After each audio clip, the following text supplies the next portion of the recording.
time periods in a row. Tell me what it was like to see your name at the top of that list for the first time.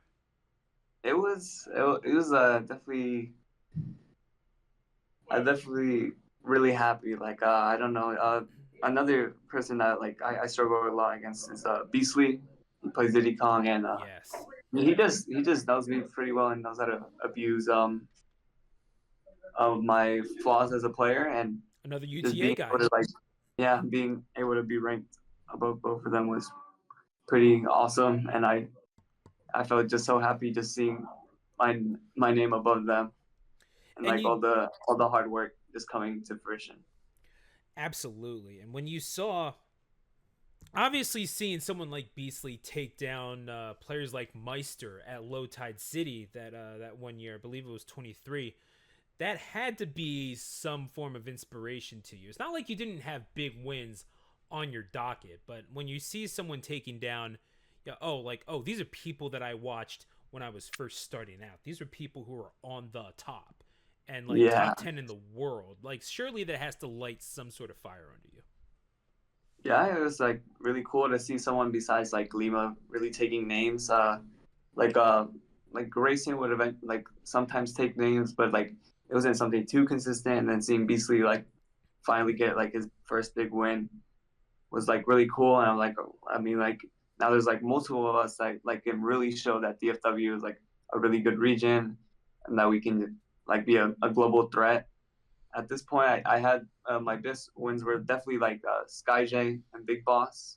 Yeah. Those are definitely two of the biggest wins I've ever had. And by that point, like I You was just like, took my let's next keep doing question. it. Shoot. Yeah. No, but tell me a little bit because that matchup into Incineroar, and not just that, like the Incineroar. I mean, the person who was kind of playing that character and took it up, I guess after Magister kind of left the scene, more or less. Mhm. I mean, what was that? It's the one truly defined traditional grappler in a game about platform fighting, and yet this guy somehow makes it work. I mean, are you thinking if I just play Smashy Bros the way that it's meant to be played, I can out gimmick the gimmick, or like what's going on? Uh, what's it called? So funny story. I played him at Low Tide City, which was in May of 2023, and I Yeah. absolutely got destroyed. Like it was not close. So Mm. what? 5 months later, Lost Tech City in San Antonio happened, and I got to the chance to play him, and I really wanted to play him. And notably, it's a pretty bad matchup for Incineroar, but at the time, this guy is just player diffing me. Like it's just not close, and Mm.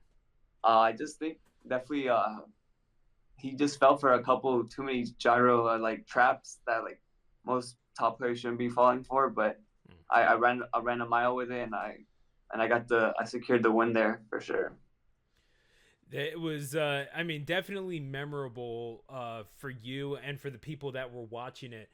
But now that you're the person, because you were shooting at a target this entire time, Mhm. and now you're 6 months into having the target on your back.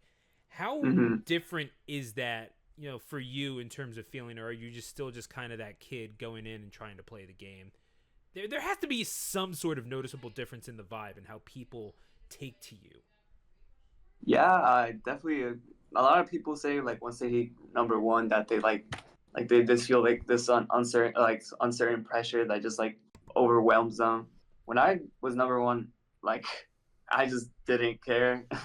I'm like Mm. I'm here to play and I'm here to win. Like that's all I care about. And what's it called? I definitely used it to my advantage though. There's definitely a lot of sets that like sometimes I get close with a local player, but like I definitely use that like I guess scare factor, I guess top player privilege to like if I like start dodging all their attacks, like they just start like shriveling up and just like being so scared that they don't do anything about it and like just clutch up. So it's definitely more of a benefit for me than it's been a detriment. At the same time, you know that they're just a little bit more motivated to take you down. And I mean, Yeah.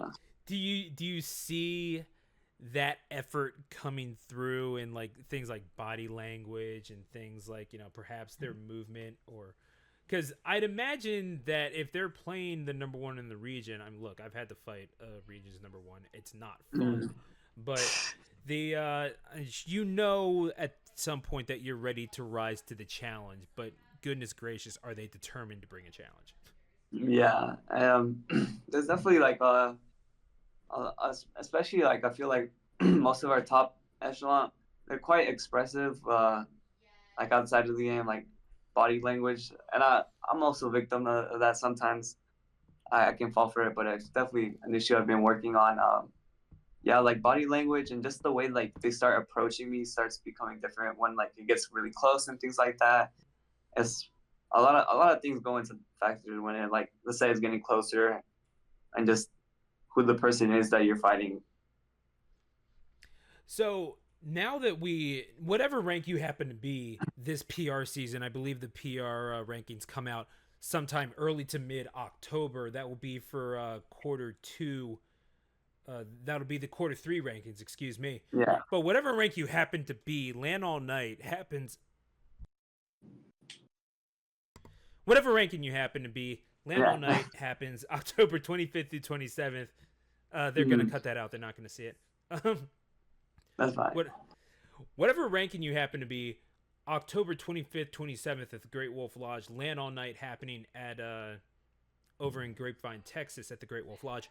It's going to be pretty heated no matter what. And even though it's not necessarily a Smash centric tournament, you do have people that are kind of coming from all over DFW, even if it is just kind of like a concentration of the best talent in DFW.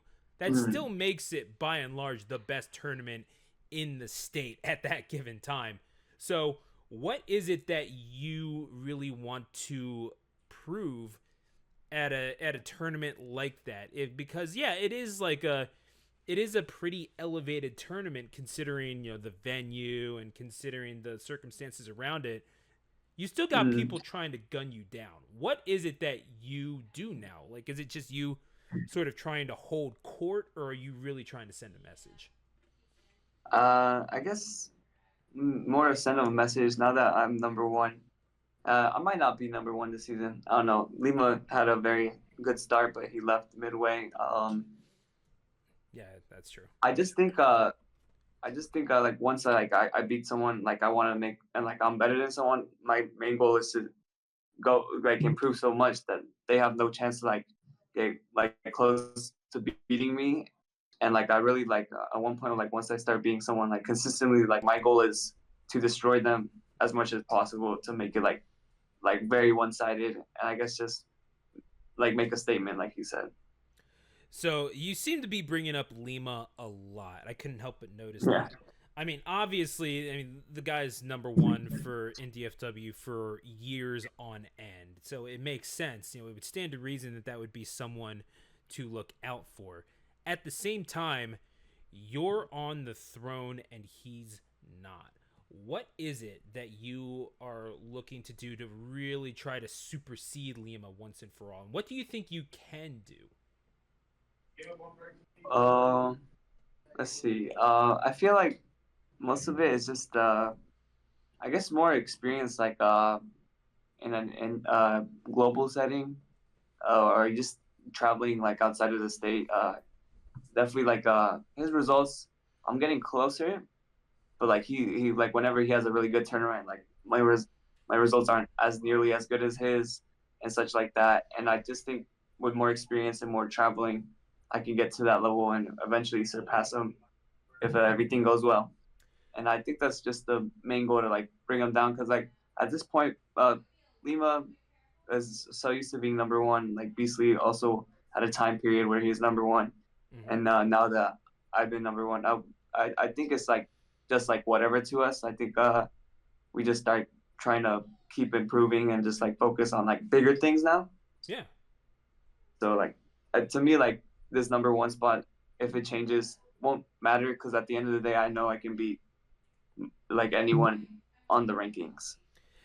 That is a great mentality to have, obviously, and yet it still feels like it's so strange to think about. Okay, this is the number one player in a region, a number one player in a really good region like DFW that has Yeah. produced legitimate world champions, And yet, in that same vein, you're still shooting for someone that, I mean, you don't necessarily perceive them as being above you, but you're at their level supposedly, Hmm. and yet you're still kind of like gunning for them specifically. What do you think it is that drives that? I just uh definitely like just be seeing like other representatives and just my friends in general like do really well. It's just like wow, like I also want to share that spotlight with them, or just like be able to like really show up for my scene. I think is the big thing. But like I just like people like I guess from like my own character representatives like Zamba, Big Boss, like Mm-hmm. them doing well. Like I want to be like in that conversation, like oh this guy was like legit, right? Or like I might not be the best of my friends. Like I want to be like in that conversation and just in general be one of the best players I can be. And all in all, just the ability, like competition aside, it's still the Smash scene because it is ultimately a scene. The social aspect of it, you know, the friendships that we've made. Like, yeah, the real Smash scene is the friends we've made along the way. I Yeah. know, I'm sorry, but really talk about that. Like, how has being part of a fighting game scene changed your life? If you told me like starting the pandemic that I'd be a Smash player and I travel around the country and possibly the world, I really wouldn't believe you. But like yeah, just being able like Smash like I guess Smash in specific like in the FGC community, just like how much tournaments there are and how much opportunity to travel. Like this is like something that just doesn't happen in a lot of other esports, and it's like amazing, right? Like I love traveling. Like I love seeing new places. I like the friends I've made. Like I can like of course we went met through Smash, but like of course I'm going to hang out with them like outside of Smash, and like there's like just genuine connections made there because Yeah, we share this passion.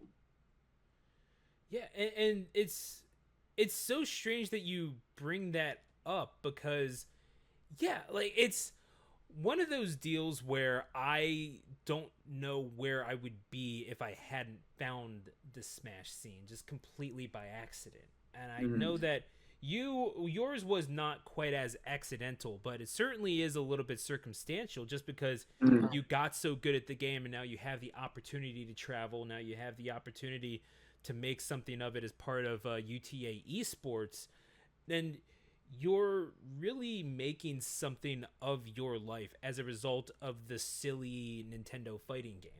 It's a little hard to put that into perspective sometimes, but then Yeah, again, I imagine when you look at your friends and the people that you have met, the people who have legitimately changed your life, I would imagine, it somehow just kind of falls into perspective. yeah. I mean, it's definitely sometimes really hard to explain to some people like what I do, but like some people they're like blown out the water. They're like, this is like You do amazing. what for money? Yeah, I've exactly. gotten that. And I'm Yeah. very fortunate at what I do. It's something I love, and I'll keep doing it until I have to do something else, I guess. No better way of putting that. So let's say, you know what? Let's go out on a strong note because you were mentioning this. If you had one thing to say to Lima as a competitor, what would it be? Go. I I feel like there isn't something like specific, but like I guess thank you for being so good and just like uh, I guess going to all these locals and like playing us, even though like sometimes you probably don't want to play us. I appreciate like everything that you do and like just putting, I guess Texas on the map and just uh, telling us that we could also do it. Like so it was really awesome when you told us to me and Beasley that we could also do something international level. Hmm. I didn't realize he said that to you. When was that? Yeah. It was just some Smash Fest held like maybe like 8 months ago. Like it's been a very long time, but it felt nice hearing it from him, of course.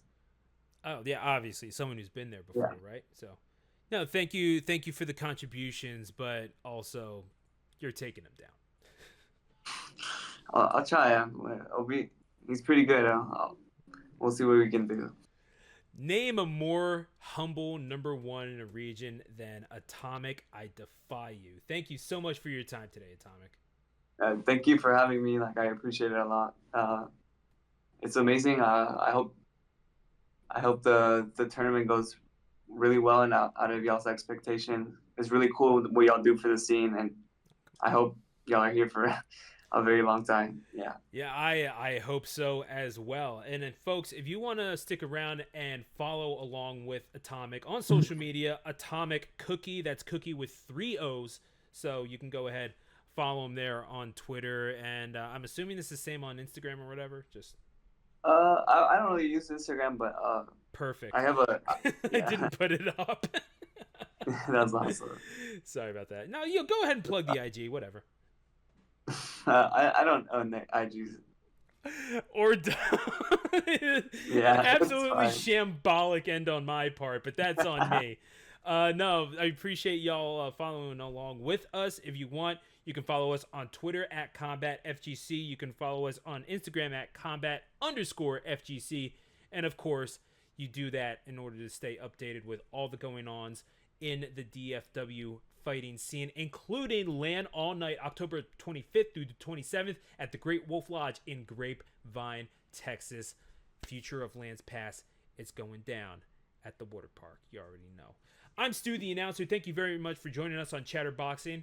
Until we meet again, happy fighting. Thank you. Boom. Appreciate you, man. That was awesome. Yeah.